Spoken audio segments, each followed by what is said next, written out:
За гады існавання мемарыяльнага комплексу «Брэсцкая крэпасць-герой» змянілася 6 кіраўнікоў. Сёмым па ліку на гэтую пасаду прызначаны Рыгор Бусюк, які да гэтага ўзначальваў управленне культуры брэсцкага аблвыканкама. О планах і першых кроках новага дырэктара ў матэрыяле Юрыя Печура. Новая посада для Рыгора Бусюка стала нечаканасцю. До гэтага 17 гадоў ён узначальваў управленне культуры брэсцкага аблвыканкама і ведаў культурнае жыццё в области вельмі добра.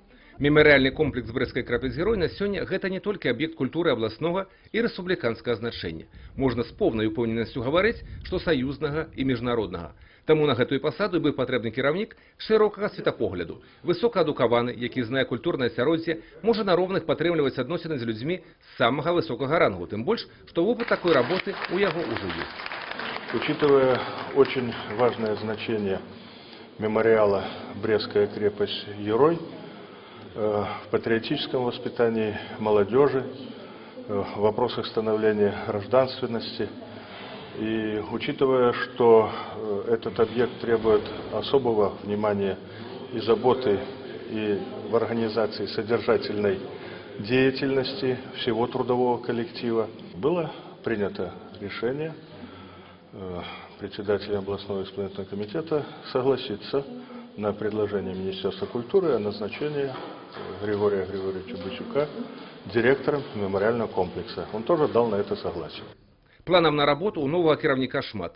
Мемарыяльны комплекс «Брэсцкай крэпасць-герой» у хуткай будучыні павінен стаць не толькі аб'ектам, які расказвае аб мужнасці савецкага салдата ў першыя дні Вялікай Айчыны. Ставіцца задача, каб ён яшчэ больш прывабліваў турыстаў новымі аб'ектамі. Канкрэтныя шляхі ў гэтым накірунку ўжо робяцца. Провести реконструкцию южных казарм и освоить новые выставочные площади, где могли бы не только экспонировать то, что у нас имеется в фондах, но, возможно, и привлекать какие-то интересные проекты с России, дальнего зарубежья. Я думаю, что мы займемся и вопросами тоже реконструкции и реставрации объектов в районе Треспольских ворот. И там достаточно большие площади, мы могли бы показать мемориал буквально по всему периметру. Юрий Печур, Александр Севицкий, областные новины, Брест.